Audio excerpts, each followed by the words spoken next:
Olá, eu sou Carlos Xavier, este aqui é o Theo de Datas e agora eu gostaria de compartilhar com você sobre a perspectiva de Paulo dentro do judaísmo.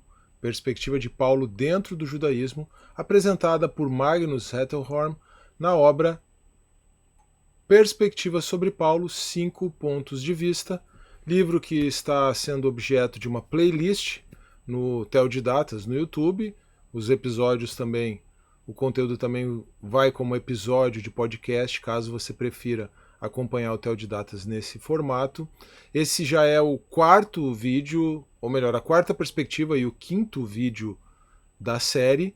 E você encontra na descrição do vídeo no YouTube, também na descrição do episódio de podcast, um link para o resumo deste livro que eu estou disponibilizando para os seguidores aqui. Mas vamos então considerar a perspectiva de Paulo dentro do judaísmo, de Magnus Rettelhorn.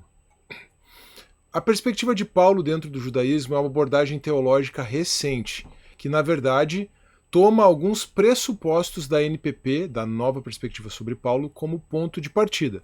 Então, a perspectiva de Paulo dentro do judaísmo parte de algumas ideias que estão presentes na NPP. Ela parte do nomismo pactual e do aspecto étnico da missão de Paulo. O que é o nomismo pactual? A ideia de que o judaísmo do Segundo Templo era uma religião baseada na graça e não nas obras. E, além disso, o aspecto étnico, então, da missão de Paulo. Tá bom? Essas são as características da NPP que estão presentes na perspectiva de Paulo dentro do judaísmo.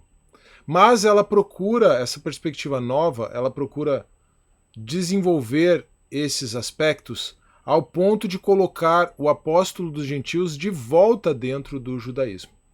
É realmente uma maneira bastante inovadora de considerar o Paulo e por isso também tem sido chamada de perspectiva radical sobre o apóstolo. O representante dessa perspectiva no livro, como eu já mencionei, é Magnus Rettelhorn. E existe algo que chama muito a atenção sobre esse autor, o fato de ele não ser teísta. Ele grafa, inclusive, Deus com D minúsculo, mesmo quando está fazendo referência a Yahvé. Então, Rettelhorn não é um teísta. E por isso ele, inclusive, faz referência a Deus com D minúsculo. É importante fazer essa observação aqui.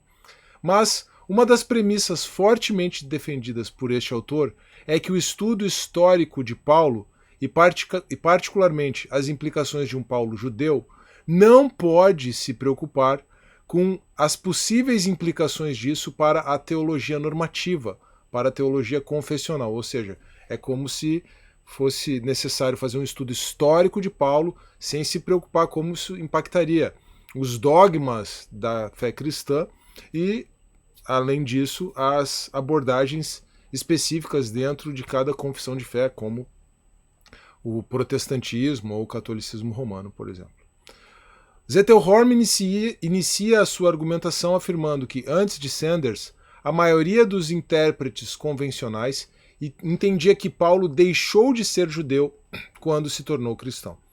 Nesse sentido, nos debates teológicos acerca da salvação, desde a Antiguidade Romana, passando pela Idade Média, a obediência à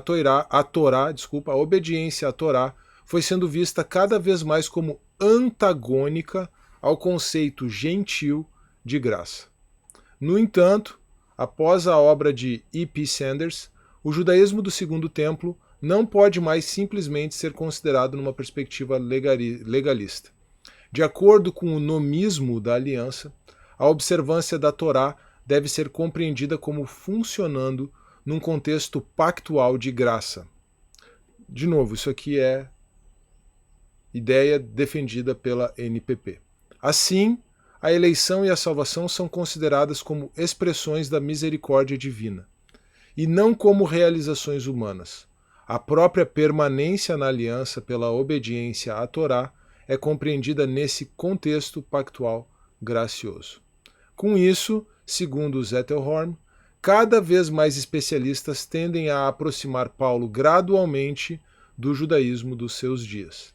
Dessa forma, as duas perspectivas, ou melhor, as duas premissas básicas da perspectiva de Paulo dentro do judaísmo, defendida pelo autor, são 1. A identidade judaica contínua do apóstolo, e 2. O seu foco específico nos gentios. E esses são os dois assuntos que nós vamos tratar agora nos próximos slides. A perspectiva de Paulo dentro do judaísmo pressupõe que, por Paulo ser judeu, ele era necessariamente obediente à Torá, a ideia da identidade judaica contínua de Paulo, então. Zettelhorm indica que a simples ideia de um evangelho sem leis é problemática em si mesma, com o que eu preciso concordar, sem necessariamente concordar com todas as conclusões deste autor. É claro que o apóstolo fala tanto negativa quanto positivamente acerca da lei mosaica em seus escritos.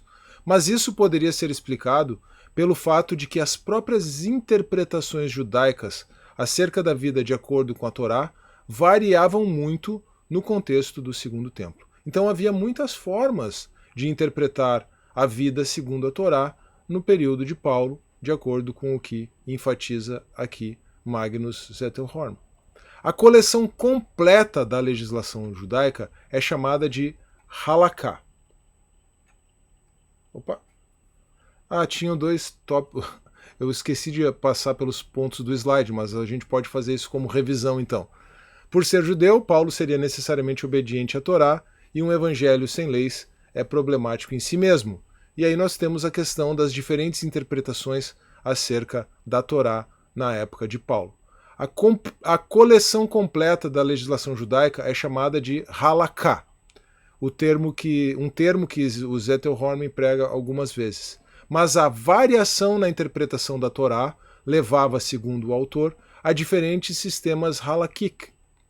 As conhecidas discussões entre os rabinos Shammai e Hillel, lá da época do primeiro século, ilustrariam isso bem. Então, Halaká, a coletânea completa da legislação judaica, mas a variação na interpretação seria um sistema halakhic, ou daria origem a sistemas halakhic, diferentes formas de interpretar a Torá.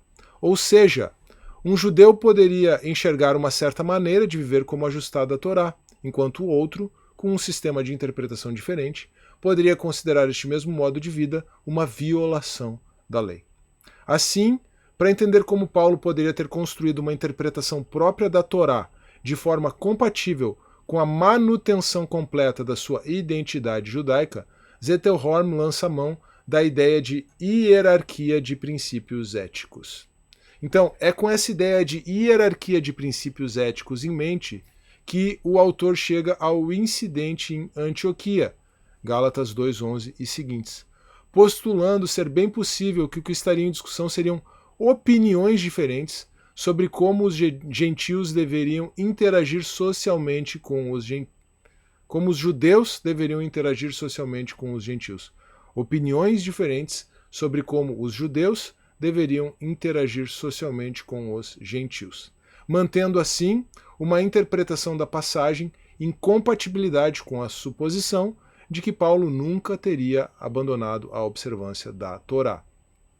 Como eu já mencionei no vídeo anterior, ou nos vídeos anteriores, talvez tenha sido até um vídeo antes ainda, o problema não diria respeito à comida, mas à comensalidade.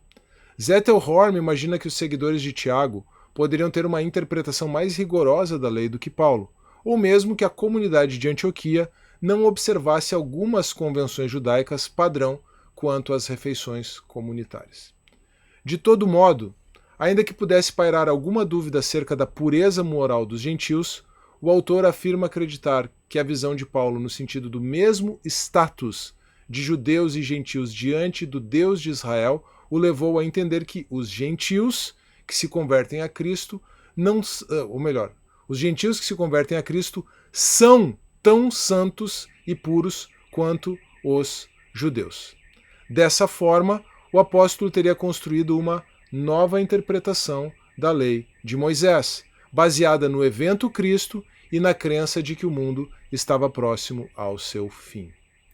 Agora nós precisamos considerar a questão de Paulo como o apóstolo dos gentios. Como apóstolo dos gentios, sem jamais abrir mão da sua, ou melhor, sem jamais abrir mão da sua identidade judaica, mas também sem jamais abrir mão da possibilidade de que não-judeus se convertessem, somada a isso a sua firme convicção de que a Torá é a mais preciosa dádiva de Deus aos judeus, Paulo teria se envolvido, de acordo com o Zettelhorn, no projeto de criar um modo de judaísmo para os gentios, tecnicamente a parte da Torá, mas ressaltando a necessidade de que os não-judeus se voltassem completa e totalmente ao Deus de Israel, fugindo assim de todas as formas de idolatria. Isso representaria uma tentativa de judaização muito mais radical do que as sinagogas da diáspora poderiam imaginar. Então, Paulo mantém a identidade judaica para ele, mas apresenta uma forma, uma maneira diferente de sujeição à Torá para os gentios. Um aspecto, ou melhor, dois aspectos importantes que eu já mencionei em vídeos anteriores são a afirmação de Zettelhorn que é muito mais provável que os gentios e não que os judeus tenham compreendido equivocadamente as exigências da Torá como exigências legalistas, porque os gentios vieram influenciados por uma religiosidade ritualística do paganismo, e os judeus estariam inseridos no contexto do nomismo pactual, do nomismo da aliança, uma religião de graça e não de obras. Então, um ponto importante da perspectiva radical, da perspectiva de Paulo dentro do judaísmo, que apareceu nas apreciações críticas às outras perspectivas, lembrando aqui, um ponto importante é essa ideia de que é mais provável que os gentios e não os judeus tenham entendido a Torá de forma equivocada como um sistema legalista. Essa é uma ideia defendida pelo Magnus Zettelhorn. Outra perspectiva importante é que o que se estendeu aos gentios nesse sistema que Paulo teria construído foi, ou teria sido, a partir de Atos 15, as exigências de pureza cerimonial que o Código de Santidade de Levítico 17 impunha aos não-judeus, aos gentios inseridos à comunidade de Israel. Então, não haveria nada de novo em Atos 15, senão uma repetição do Código de Santidade de Levítico 17, ainda de acordo com o Magnus Zettelhorn. E aí, de acordo com esse mesmo autor, é possível que a questão da alimentação tenha sido algo bastante importante nas comunidades cristãs, mesmo gentílicas da antiguidade, nas primeiras comunidades cristãs. Parece que esse ponto de vista, agora eu já inicio aqui também, a apreciação crítica, parece que esse ponto de vista coloca Paulo contra o próprio Paulo, porque se Paulo estaria preocupado em fazer com que os gentios observassem Atos 15 e, consequentemente, o Código de Santidade, como nós podemos explicar a maneira como ele trabalha a questão da carne sacrificada aos ídolos em 1 Coríntios, por exemplo. Além disso, há várias outras passagens, como nós vamos ver aqui a partir da apreciação crítica, que colocam em xeque essa ideia de que Paulo teria permanecido observando o judaísmo, certo? Que teria permanecido como um judeu observador da Torá, um judeu fiel observador da Torá. E aí então nós vamos agora para a apreciação crítica. E além do que eu já disse aqui sobre a minha leitura acerca das conclusões aí do Zettelhorn, nós podemos iniciar essa apreciação crítica perguntando que lugar a nova aliança e a ceia do Senhor poderiam ter na perspectiva de Paulo dentro do judaísmo. Além disso, nós poderíamos perguntar como explicar passagens em que Paulo vai claramente contra a lei, como Gálatas 2,19 e Romanos 14,14. Gálatas 2,19 diz: pois por meio da lei morri para a lei, a fim de viver para Deus. E Romanos 14,14 diz: estou convencido, sendo completamente persuadido no Senhor Jesus, de que nada é impuro em si mesmo, mas se alguém considera algo impuro, então para tal pessoa é impuro. Além de outras passagens, nas quais ele claramente afirma que não está mais sujeito à Torá, particularmente 1 Coríntios 9, 20 e 21, que diz o seguinte: para os judeus, tornei-me judeu a fim de ganhar os judeus. Para os que estão debaixo da lei, tornei-me alguém como se estivesse sujeito à lei, embora eu mesmo não esteja debaixo da lei, a fim de ganhar os que estão debaixo da lei. Para os que estão sem lei, tornei-me sem lei, embora não esteja livre da lei de Deus, mas sim sob a lei de Cristo, a fim de ganhar os que não têm a lei. 1 Coríntios 9, 20 a 21 e Romanos 6, 14 e 15. Assim, o pecado não deve ter domínio sobre vocês, porque vocês não estão debaixo da lei, mas debaixo da graça. E então, vamos pecar porque não estamos debaixo da lei, mas da graça? De maneira nenhuma. Então, 1 Coríntios 9, 20 e 21 e Romanos 6, 14 e 15 são passagens nas quais Paulo afirma claramente que não está mais sujeito à Torá, contrariando então a tese principal da perspectiva de Paulo dentro do judaísmo. Além disso, passagens autobiográficas, como os primeiros 2 capítulos de Gálatas e o capítulo 3 da Carta aos Filipenses, considerando a antítese que nós temos especialmente ali em Gálatas, mas também em Filipenses, também parecem enfraquecer bastante essa perspectiva radical. Por outro lado, a apreciação positiva que Paulo faz da lei está sempre dentro do contexto daquilo que Deus está fazendo no Espírito e em Cristo. Se todos pecaram e estão destituídos da glória de Deus, a lei não é capaz de salvar ninguém. Mas aqueles que procuram viver sob a lei estão debaixo de maldição, como afirma Gálatas 3:10. Na réplica aos seus interlocutores, Zettelhorn conclui que a humanidade somente pode ser salva por intermédio de Cristo, mas os caminhos que levam a ele para judeus e gentios não seriam idênticos. Esta é, portanto, a perspectiva de Paulo dentro do judaísmo, a perspectiva radical e, naturalmente, a perspectiva mais polêmica. Espero que você tenha gostado deste conteúdo.